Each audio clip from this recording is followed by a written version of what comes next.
Alors, je vous emmène d'abord dans l'évangile de Matthieu, au chapitre 12, le verset 25. Comme Jésus connaissait leurs pensées, il leur dit : tout royaume divisé contre lui-même est dévasté. Tout royaume divisé contre lui-même est dévasté. Alors bien sûr, Jésus répondait aux pharisiens qui disaient qu'il chassait les démons au nom de Belzébul, mais ce principe est pour tous les principes. Un royaume divisé est dévasté. C'est le titre de ce message. Divisé égale dévasté. Il y a quelque temps déjà, j'ai lu un peu sur l'histoire du siège de Jérusalem, en l'an 70. Donc, vous savez que c'est à ce moment-là que le temple qui avait été reconstruit par Hérode a été détruit. Cet événement avait été annoncé prophétiquement par le Seigneur. On peut lire ça dans Luc au chapitre 21, versets 5 et 6. Comme quelques-uns parlaient des belles pierres et des offrandes qui faisaient l'ornement du temple, Jésus dit : les jours viendront où, de ce que vous voyez, il ne restera pas pierre sur pierre qui ne soit renversée. Avant cet événement, et on en reparle un peu après, Jésus avait aussi dit ce qu'il fallait faire. Et un prophète a repris cette parole de Jésus et les chrétiens sont sortis de Jérusalem.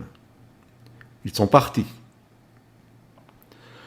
Lorsque vous verrez Jérusalem investie, donc ça c'est la parole de Jésus, au Luc toujours 21, chapitre 21, versets 20 et 21, lorsque vous verrez Jérusalem investie par des armées, sachez alors que sa désolation est proche, que ceux qui seront au milieu de Jérusalem en sortent, et que ceux qui seront dans les champs n'entrent pas dans la ville.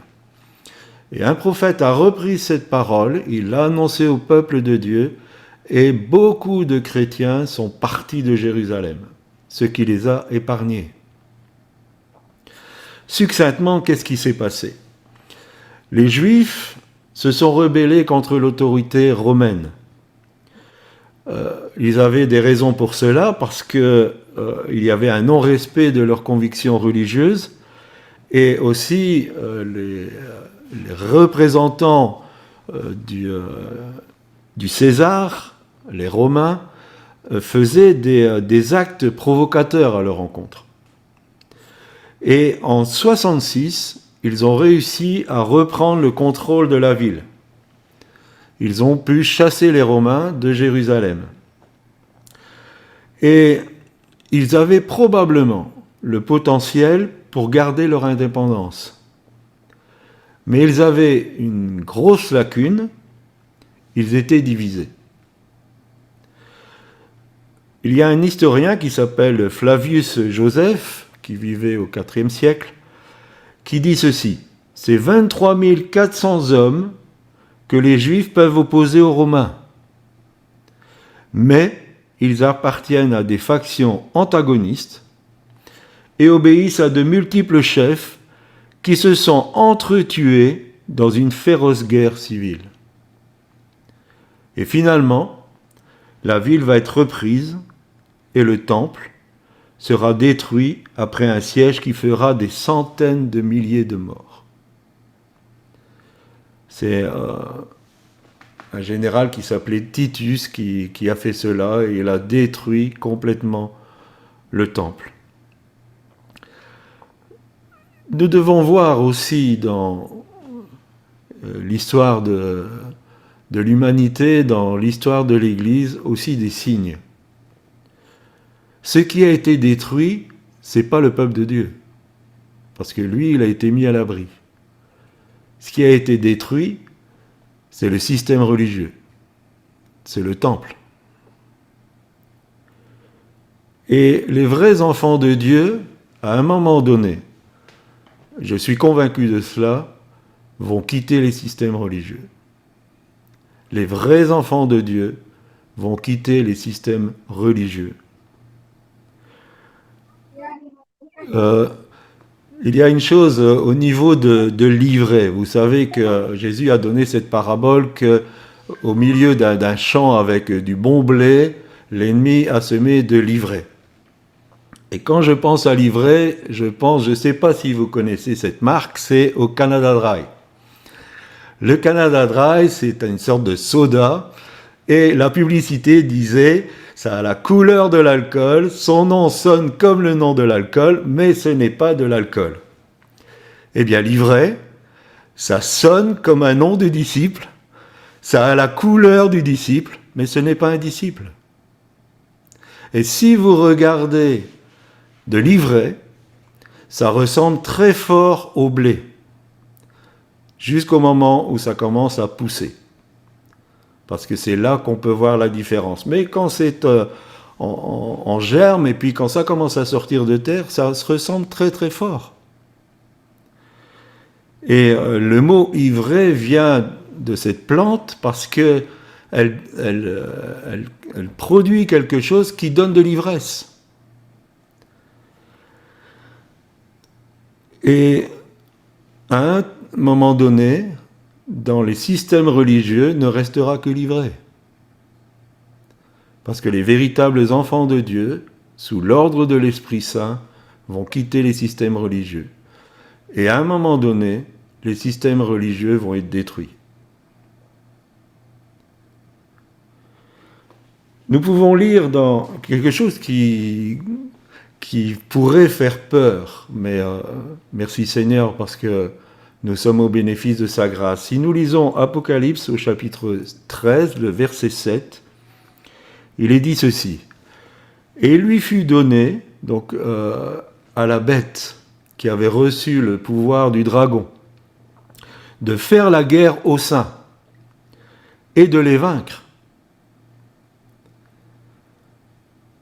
Il a reçu le pouvoir de vaincre les saints. Et lui fut donné autorité sur toute tribu, tout peuple, toute langue et toute nation. C'est écrit. À un moment donné, les saints vont être vaincus par la bête. Alors, on peut se demander, mais pourquoi ? Et là, j'en viens à mon titre, diviser égale dévaster. Et j'aimerais parler de l'unité et des bases de l'unité. Éphésiens au chapitre 4, verset 13, vous savez, j'aime beaucoup Éphésiens, surtout dans sa première partie, quand on parle des ministères, quand on parle des rôles des ministères. Et il est dit ceci, de cette façon, nous parviendrons tous ensemble à l'unité de la foi. Dans la connaissance du Fils de Dieu, nous deviendrons des adultes dont le développement atteindra à la stature parfaite du Christ. Voilà le plan de Dieu pour l'Église, pour chaque membre d'Église, d'arriver à l'unité de la foi, de devenir des adultes et atteindre la stature parfaite de Christ. C'est cette connaissance de Jésus qui amène à l'unité. Rien d'autre. Rien d'autre ne peut créer cette unité si ce n'est cette connaissance profonde de qui est Christ. Et si personnellement je fais abstraction de mes différences pour me concentrer sur cet unique point commun, alors tout devient possible. Si je regarde qu'à cette chose-là, à Christ, alors l'unité devient possible. Les divergences de doctrine, si vous voulez que deux chrétiens se disputent, par les doctrines. C'est un des principaux points de rupture dans le corps de Christ. Alors je vais me raconter une histoire. C'est deux hommes qui se retrouvent sur le parvis d'une église. Et le premier dit, vous savez à quelle heure les offices se font ici? Et l'autre dit, non, je suis comme vous, je viens un peu me renseigner. Et il dit, ah bon, pourquoi? Eh bien, il dit, j'étais aveugle, et puis j'ai rencontré Jésus, il m'a mis de la boue sur les yeux, et puis il m'a dit, va te laver au réservoir de Siloé, et j'ai été guéri. Et l'autre le regarde, il dit, mais c'est extraordinaire, j'étais aussi aveugle, j'ai rencontré Jésus, il a prié une première fois pour moi, j'ai commencé à voir mieux, il a prié une deuxième fois pour moi et j'ai vu vraiment clair. Et ils se réjouissent, ils sont tous les deux contents de ce que Jésus a fait dans leur vie. Et puis le premier s'arrête et il dit, mais pouvez me répéter votre témoignage?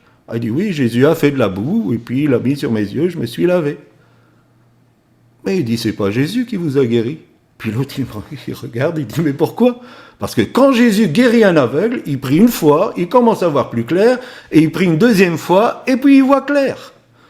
Et puis il dit l'autre, mais non, quand Jésus guérit un aveugle, il lui met de la boue, et puis il lui dit, va te laver. Et puis ils se fâchent tous les deux. Au nord de la ville, vous avez l'église de ceux qui prient 2 fois pour les aveugles, et au sud de la ville, vous avez ceux qui prient avec de la boue. Voilà. Voilà ce qui se passe. Alors j'aime cette histoire parce que c'est un peu humoristique, mais c'est dramatique dans ce qui se passe. Les divergences de doctrine sont les principaux points de rupture dans le corps de Christ. Paul a utilisé souvent l'image du corps. Et nous devons vraiment percevoir que Christ n'a qu'une seule épouse, que Christ n'a qu'un seul corps.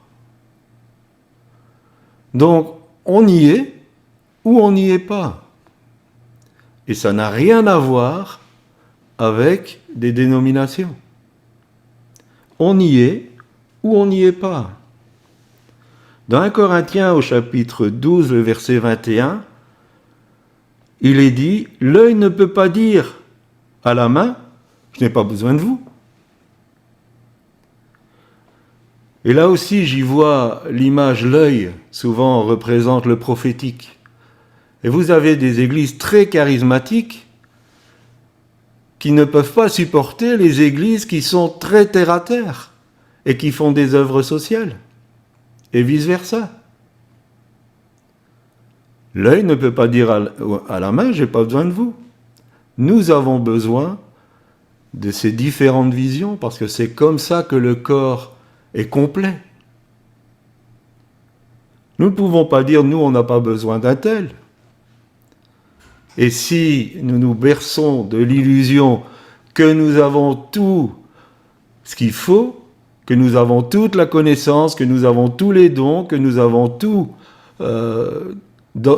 chez nous, en nous, ou même dans notre petit groupe, c'est faux. Nous avons besoin des autres. Un urgent besoin des autres.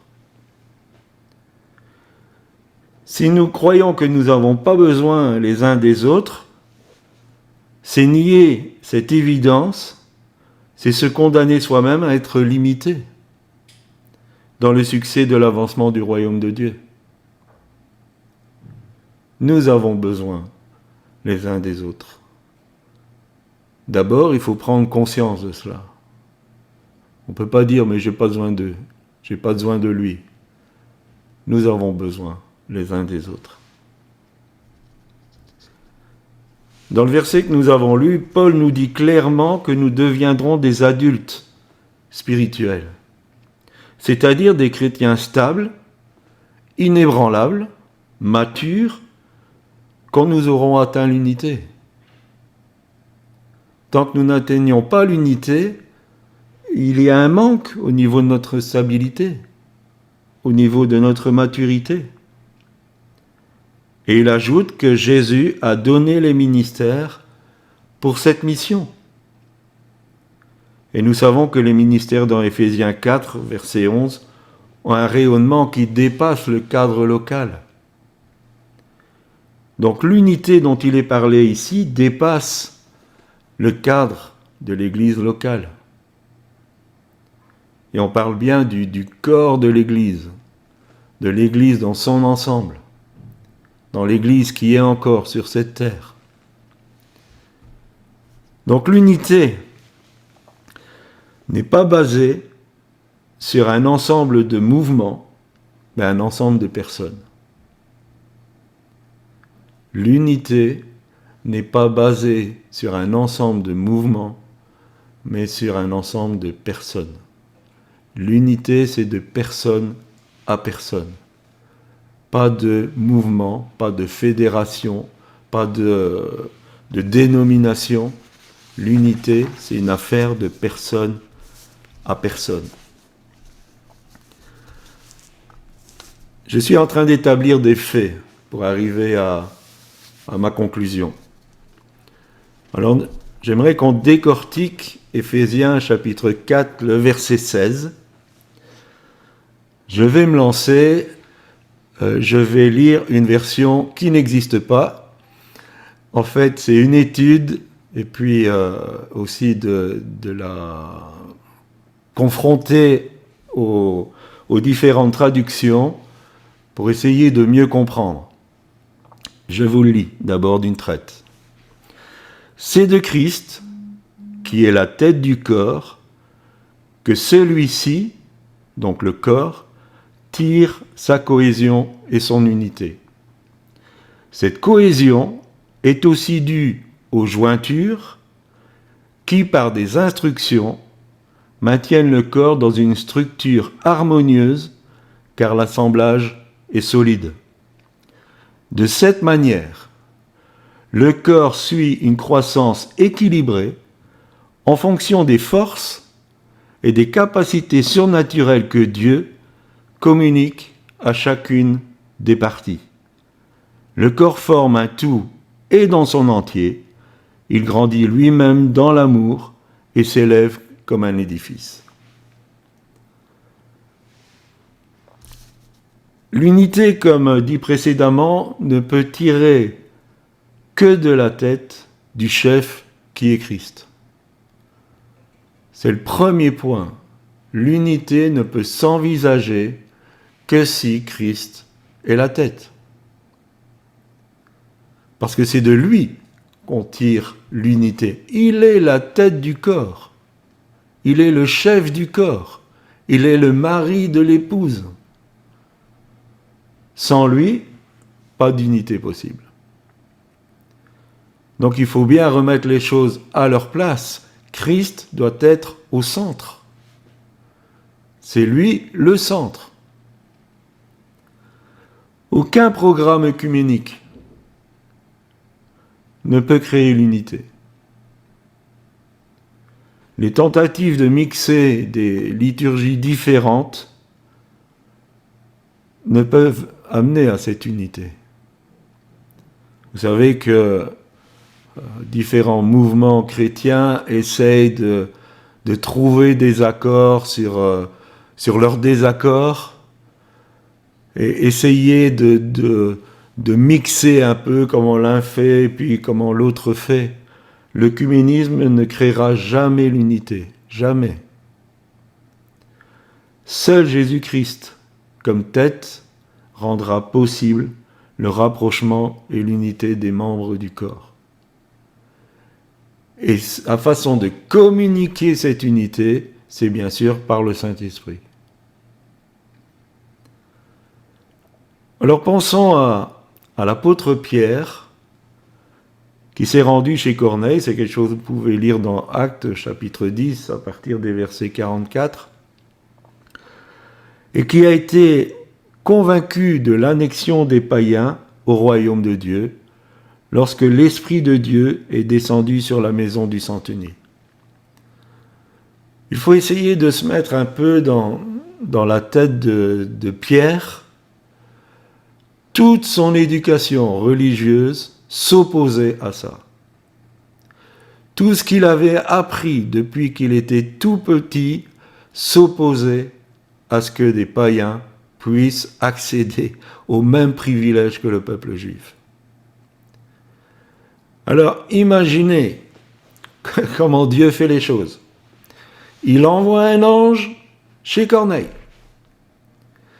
Il donne une vision en extase à Pierre. Les hommes arrivent là où il loge, le Saint-Esprit lui donne un ordre formel. Il va chez Corneille et à ce moment-là, après avoir prêché, le Saint-Esprit est répandu. La suite d'interventions spirituelles, surnaturelles, pour que Pierre soit convaincu. Et il en fallait, parce que si vous lisez Acte 11, quand il est rentré à Jérusalem, oh là là, ça a chauffé pour ses oreilles. Parce qu'il avait fait quelque chose qui était complètement inconvenant pour les religieux de l'époque. Mais pensons que le Saint-Esprit montre la voie sur le chemin de l'unité. Le Saint-Esprit est répandu sur beaucoup de personnes, quelle que soit leur dénomination, même dans des mouvements qui ne sont pas du tout charismatiques. Le Saint-Esprit montre la voie. Et là où il y a l'Esprit, et l'histoire de l'Église nous en parle, ce qui se passe aux États-Unis en ce moment, dans le Kentucky, nous en parle aussi.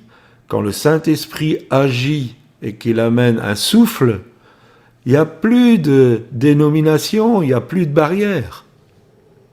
Vous prenez à Azusa Street, ils vivaient déjà des choses qui sont vécues beaucoup plus tard, comme l'intégration des Noirs, comme des femmes qui participaient à l'exhortation. Comme toutes ces barrières sont tombées, parce que le Saint-Esprit renverse ces barrières. Et il nous montre la voie. Il nous montre de renverser les barrières. C'est le chemin de l'unité. Aujourd'hui, l'effusion de l'Esprit dépasse les clivages humains. Elle pénètre tous les milieux chrétiens et bouleverse la vie de millions de croyants. Et ça devrait nous parler. Cela devrait nous parler. L'Esprit Saint nous montre la voie, je le disais, ce n'est pas facile d'abandonner notre méfiance réciproque et notre tendance à la manipulation. Parce que souvent, quand on est disposé à s'approcher de l'autre, c'est pour le convertir à nos idées. Pourtant, l'Esprit de Dieu nous est donné comme garantie que nous sommes marqués de son sceau. 2 Corinthiens, chapitre 1er, le verset 22. Le Saint-Esprit atteste que la vie de résurrection de Christ n'est pas arrêtée par les frontières que les dénominations ont posées. L'action de Dieu n'est pas arrêtée par les dénominations et par les barrières qu'elles ont posées. Les jointures ou les articulations, ce sont les ministères,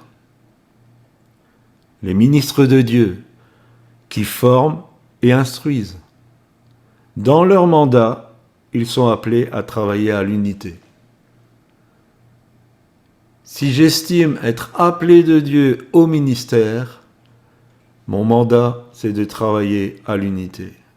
Si je travaille à la désunion, si je travaille à séparer, je fais un très mauvais travail. Je ne fais pas ce que Dieu me demande. Si je suis appelé au ministère, c'est pour travailler à l'unité. Et alors, ce que j'aime et c'est ce que nous portons, ma petite chérie et moi, c'est que chaque membre du corps participe à son développement. Et dans cette version que je vous offre, mais c'est dit aussi dans 1 Corinthiens 12, le corps suit une croissance équilibrée en fonction des forces et capacités surnaturelles que Dieu communique à chaque partie. Chaque partie du corps reçoit une capacité, une force surnaturelle pour la mettre au service du corps. Dans 1 Corinthiens 12, il est dit qu'on reçoit des dons et ces dons sont pour l'utilité commune. Il faut arrêter de penser qu'on reçoit un don parce qu'on est meilleur qu'un autre. Ça, c'est déjà la première chose qu'il faut arrêter. La deuxième des choses, arrêtons de croire qu'on reçoit un don pour nous mettre en valeur. Arrêtons de penser qu'on reçoit une force surnaturelle pour nous, pour l'utilité commune. C'est pour les autres. Si je reçois des révélations, c'est pour les autres. Paul nous dit que tous ont reçu un don. Même si on pense à la parabole des talents, il y en a un, il en a reçu qu'un, mais il en a reçu un. Tous, nous avons reçu un don, et que ce soit pour l'utilité commune. Donc, tu es appelé à participer à la croissance du corps, avec tes compétences. On pense souvent que le ministère est là pour lui faire grandir le corps. Non. On pense que le ministère est là pour faire le ministère. Non. Le ministère est là pour articuler, pour joindre, pour que ça fasse un ensemble cohérent. Et ce sont toutes les parties qui font le ministère. Ce sont toutes les parties qui font grandir le corps. Tous. À partir du moment où j'ai donné ma vie à Christ, où tu as donné ta vie à Christ, tu deviens responsable de faire grandir le corps. Avec la compétence que tu reçois. Il y a trop de professionnels chez les ministères. Beaucoup, beaucoup trop. Les ministères sont là pour coordonner, pour que tout cela soit bien articulé. J'ai eu un jour un songe au niveau du réveil. Et c'était une grande salle. Et il y avait un paralysé dans une chaise. Et puis la personne qui était à côté commençait à prier pour lui. C'était pas un ministère, pas du tout. Et le paralysé sortait du fauteuil. Et il y avait deux autres hommes qui priaient ensemble. Et puis le premier commençait à prier. Et puis le deuxième me disait, mais tu es en train de me prophétiser ma vie dans ta prière. Et c'était comme ça dans toute l'assemblée. Et tous les responsables, où ils étaient autour. Et ils veillaient à ce que tout se passe bien. C'était pas eux qui priaient pour le malade. C'était pas eux qui prophétisaient. Et c'était une très belle vision du réveil. Une très très belle vision du réveil. Et j'aspire vraiment, et nous aspirons vraiment au niveau 2Z37 de vivre ça. Et nous le vivons déjà. Dans les petits déjeuners, quand on en faisait l'armée en prière, les gens priaient. Nous, on était là pour donner une exhortation et après, on laissait les gens prier. Et Dieu répondait à la prière. Et dans les petits déjeuners, il y a des guérisons. Et c'est pas Pasteur Corinne ou moi-même compris, c'est d'autres. Et Dieu agit. Que nous soyons vraiment encouragés, que nous sommes tous participants pour que le corps grandisse.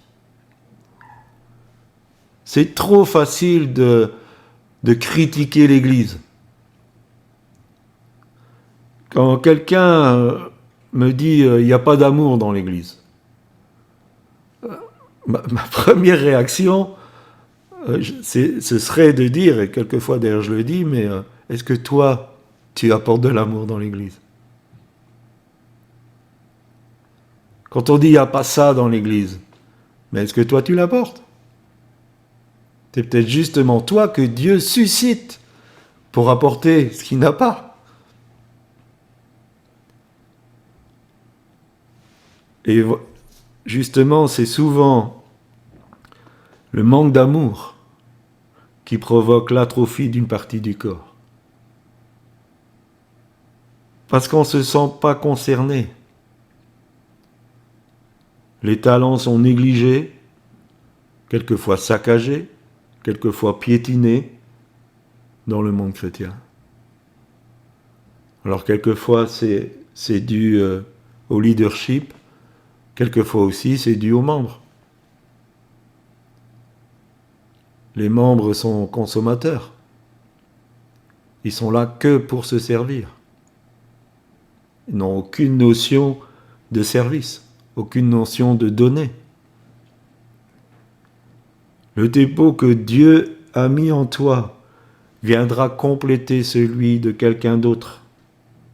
Et toi aussi, tu seras complété par quelqu'un d'autre. C'est comme ça que doit fonctionner le corps.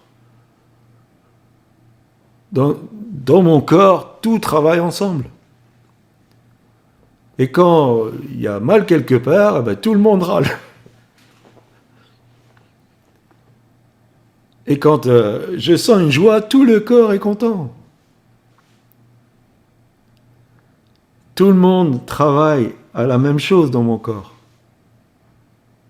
Alors bien sûr, il y a ma tête qui prend des décisions, il y a des organes qui sont plus importants que d'autres.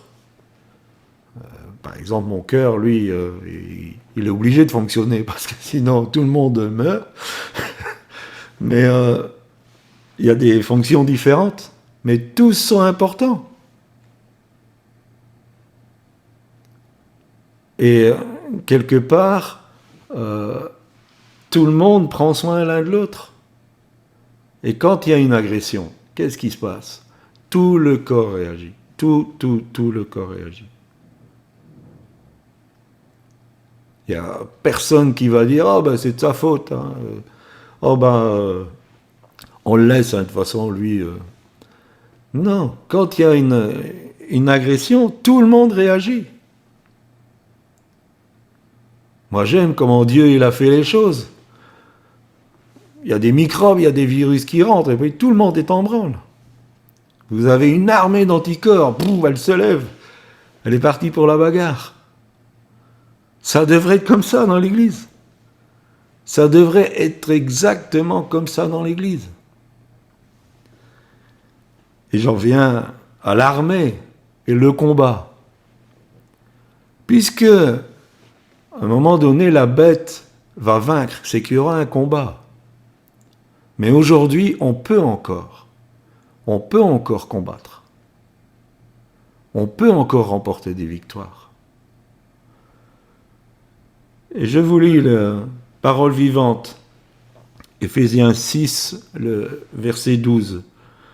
« Car ce n'est pas seulement de notre combat à nous qu'il s'agit. Nous n'avons pas à lutter uniquement contre notre nature terrestre, ni contre de simples ennemis mortels, mais contre les puissances occultes, contre une organisation spirituelle satanique, contre les dictateurs invisibles qui, dans les ténèbres, veulent contrôler et régir le monde, contre la légion des esprits démoniaques dans les sphères surnaturelles, véritables agents du quartier général du mal. » C'est pas ce qui se passe? Est-ce que ce n'est pas ce qui se passe? Est-ce qu'il n'y a pas des dictateurs invisibles qui veulent contrôler et régir le monde? Il y en a. Et il y en a des physiques qui sont inspirés par des spirituels. Un jour, j'ai reçu cette vision. Bon, je pense que vous êtes bien au courant de, si on lit Où est l'armée de l'Éternel. Ce qui était surprenant, c'était que l'armée de l'Éternel n'avait pas d'armes. Elle était au repos. Et que l'armée qui allait l'attaquer, avec des vieilles armes, avec des armures, des épées, des gourdins, tout ce que vous voulez, elle était prête à attaquer ensemble. Il y avait une unité. Alors cette unité, elle n'est certainement pas basée sur l'amour. Mais ils poursuivent tous le même but.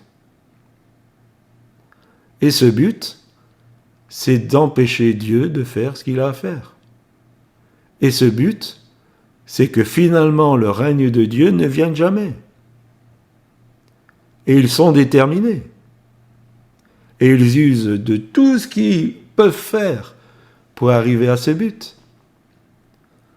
Ils usent de tout ce qu'ils peuvent faire pour aveugler les êtres humains, pour les détruire, pour les amener en enfer avec eux. Ils sont déterminés et ils sont unis dans ce but-là. Alors, aujourd'hui, qui est divisé et qui va être dévasté? Je pose sérieusement la question. Les puissances du mal sont bien organisées, structurées. Et bien sûr, ce n'est pas sur la fraternité, mais ils sont unis dans cette décision d'imposer leur volonté.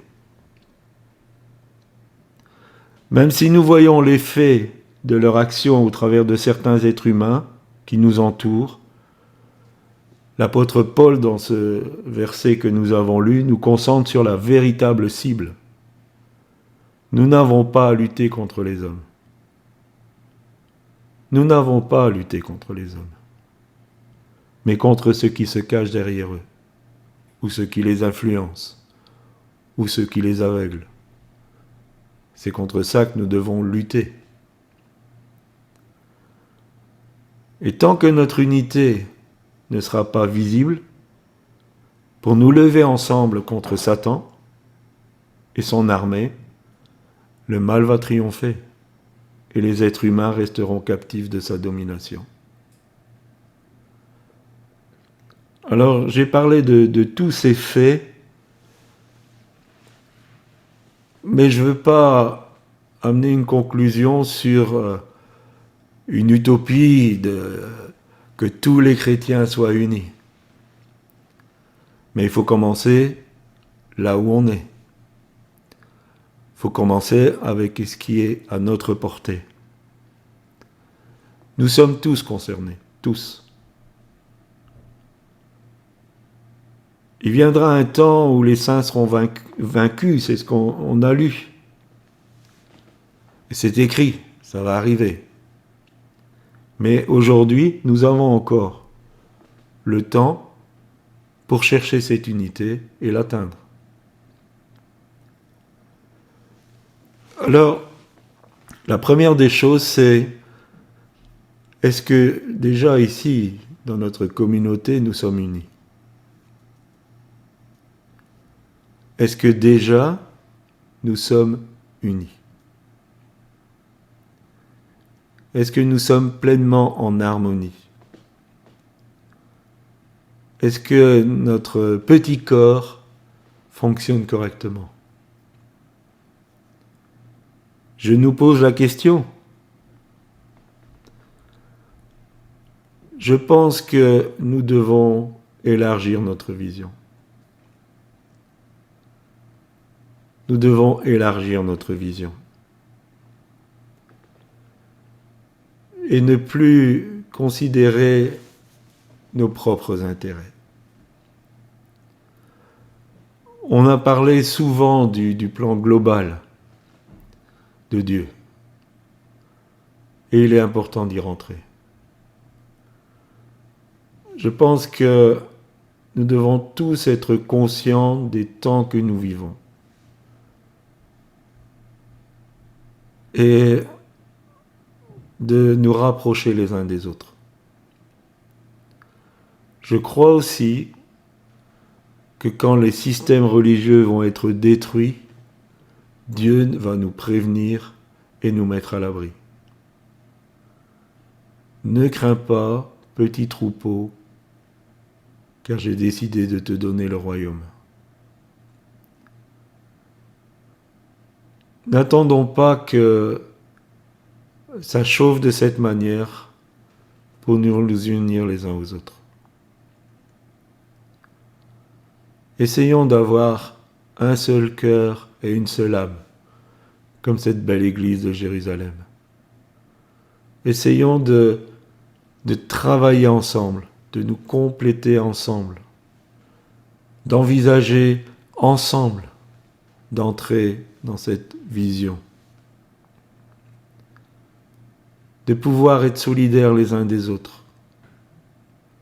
Pas seulement si nous avons besoin de la prière parce que l'un souffre, mais aussi de travailler dans le même sens. Et ce que nous avons reçu, de le mettre ensemble.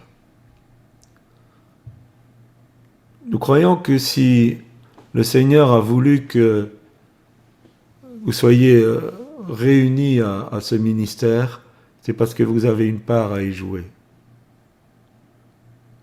Et je pense que il faut quelque part dire « je m'investis dans cette part ». Nous avons encore dit cette semaine à une personne, nous ne sommes pas là pour réaliser la vision de quelqu'un. Mais tu peux porter la vision et la mettre en route là où tu es. Nous ne pouvons pas être une aide pour réaliser les visions, parce que ce n'est pas notre mission.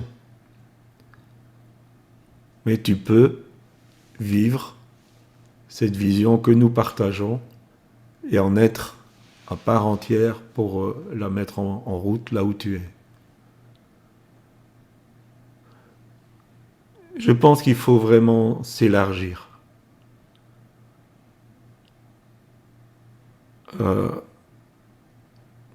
J'essaye et j'ai pris une décision cette semaine de ne plus essayer.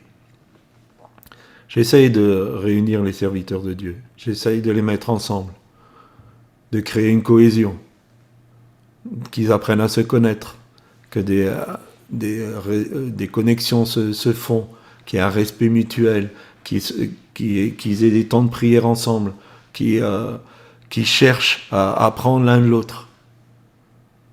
Et j'avoue que c'est pas possible pour l'instant.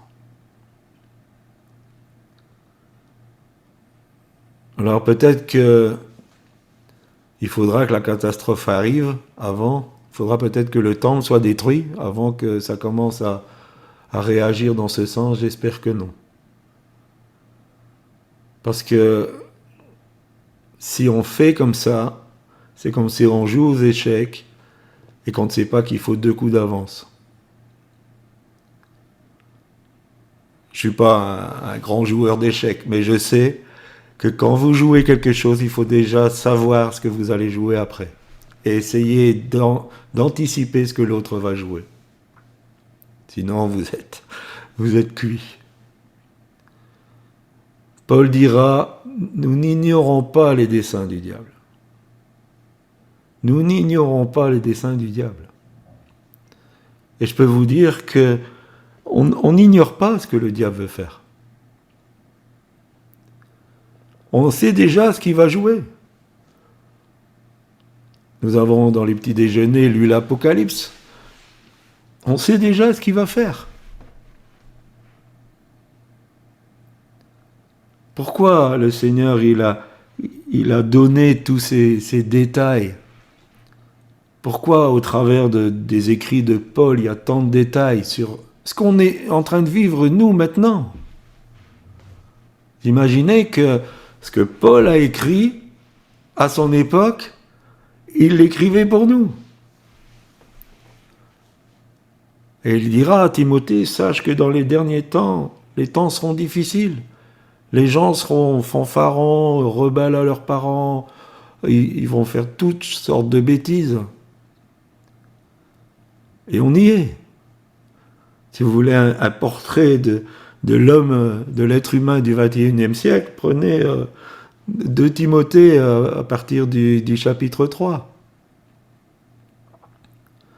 Dieu nous a donné tout ça pour que nous puissions discerner les temps. Alors aujourd'hui, et bien sûr, ça n'engage que moi, vous direz, c'est plus le temps pour construire son truc. C'est plus le temps pour dire moi je fais ça, je m'occupe pas des autres, je fais ça. On est obligé de s'occuper les uns des autres. Et on est obligé de rentrer dans une vision globale, ensemble. Parce que sinon, on ne sera pas prêt. On ne sera pas armé. Une armée, si vous prenez l'image d'une armée, et c'est ce que nous portons, si nous portons Ézéchiel 37, c'était une armée qui se tenait debout, qui était prête. Si vous prenez une armée où tout le monde fait ce qu'il a envie de faire, vous êtes battu. On est obligé d'être solidaire. On est obligé de pallier peut-être à la faiblesse de l'un. Et puis quand l'un part pour essayer de créer une brèche, les autres, ils tirent, ils font un tir nourri pour essayer de l'aider.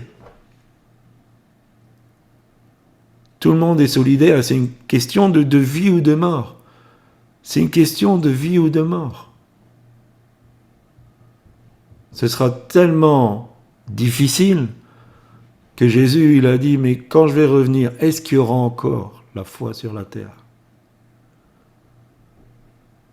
Il a dit, si ces jours n'étaient pas abrégés, personne ne serait sauvé.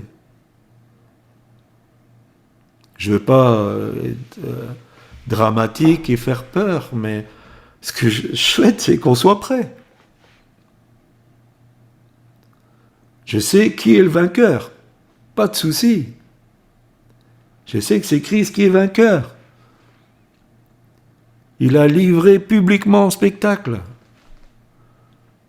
Vous savez, c'est l'image utilisée, c'était un général romain, il rentrait, il avait remporté une victoire, et tous ceux qui l'avaient battu, ils étaient derrière lui. Il faisait un défilé triomphal, et tout le monde l'applaudissait. Et puis tous ceux qui avaient été vaincus, ils étaient tout penauds. Ils étaient enchaînés. Christ a fait ça à la croix. Tous ceux qu'on a lus, toutes ces dominations, ces autorités, ces principautés, il les a livrés en spectacle. Donc je sais qui est le vainqueur, et je sais que nous sommes dans le bon camp. Mais il faut nous préparer, et il faut fonctionner comme une armée. Absolument.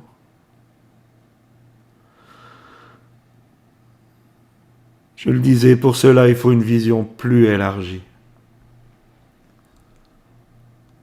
Il faut comprendre dans le temps dans lequel nous sommes et dire, maintenant l'Église est en train de se préparer et elle doit devenir ce seul corps.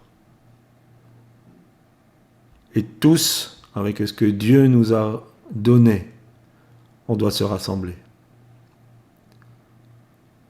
et être interdépendants et mettre au service de l'autre ce que j'ai reçu, et lui mettra à mon service ce qu'il a reçu.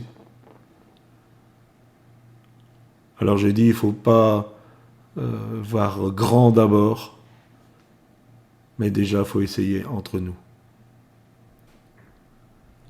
Créons des ponts, abattons les murs, entrons dans la vision. Et ne laissons pas les doctrines ou des visions personnelles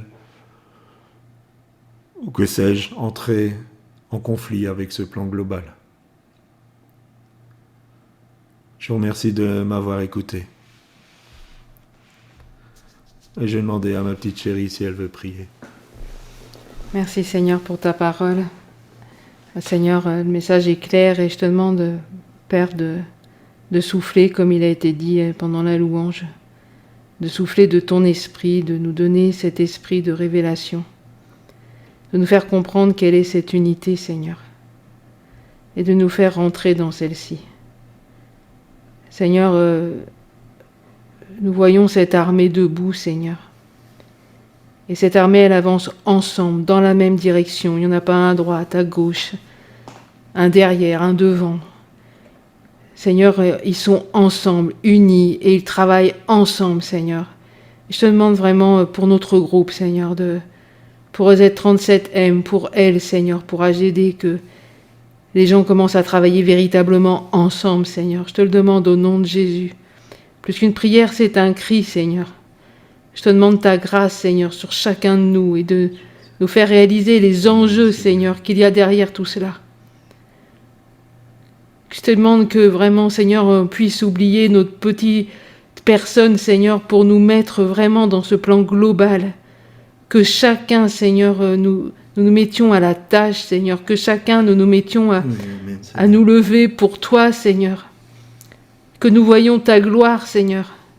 Ce que nous voulons, c'est voir des vies transformées, c'est voir des gens sauvés. Ce que nous voulons, c'est voir, Seigneur, ton œuvre avancer, Seigneur. Je te demande de glorifier ton nom, Père. Je te demande, Seigneur, que nous puissions, Seigneur, rebâtir, Seigneur, ensemble ces murs de défense, Seigneur, parce que tout est effondré aujourd'hui, Seigneur. Viens nous aider, Père, au nom de Jésus. Viens nous soutenir, Seigneur. Viens nous fortifier les uns les autres, Seigneur. Qu'entre nous, il se crée des ponts, Seigneur. Je te demande vraiment, Seigneur, que ta grâce soit sur nous et que tu viennes nous soutenir, nous aider, Papa. Manifeste-toi, fais lever cette armée, Seigneur. Oui, amen, Seigneur. Amène à l'existence cette armée que tu as déjà prévue dans les cieux, Père. Et qu'elle glorifie ton nom, Père. Que ton nom soit élevé, c'est tout ce que nous voulons, Seigneur. Que ton nom soit élevé, Papa. Je te le demande au nom de Jésus, Seigneur. Merci, Papa. Merci, Amen. Seigneur. C'est un avenir d'espoir pour ceux qui osent croire que Jésus est Seigneur. Le ciel est réalité pour ceux qui sont pardonnés par la grâce du Sauveur. Nous serons réunis au cœur des anges. Nous serons réunis au cœur des anges. Pour célébrer le roi par nos louanges. Par nos louanges et notre adoration. Le bonheur sera doux comme l'enfance. Le bonheur sera doux comme l'enfance. Car l'amour coulera comme un fleuve immense. Comme un fleuve immense. Dans les rues d'or de Sion.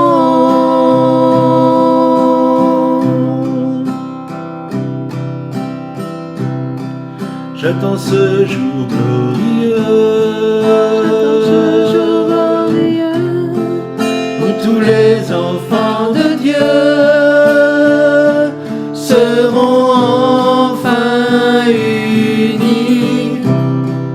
Nous aurons l'éternité. Nous aurons l'éternité. Pour apprendre à contempler. Celui qui crée la vie. Nous serons réunis au cœur des anges. Nous serons réunis au cœur des anges. Célébrer le roi par nos louanges. Par nos louanges et notre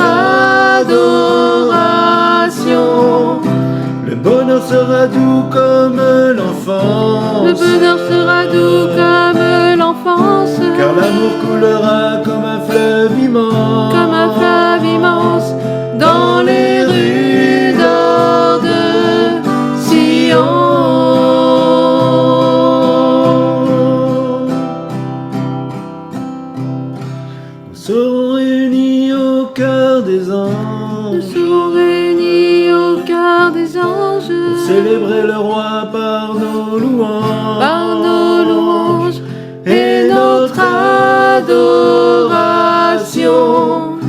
Le bonheur sera doux comme l'enfance, Le bonheur sera doux comme l'enfance, car l'amour coulera comme un fleuve immense, comme un fleuve immense, dans les rues d'or de Sion. Amen, Seigneur. Alléluia, Jésus, dochtore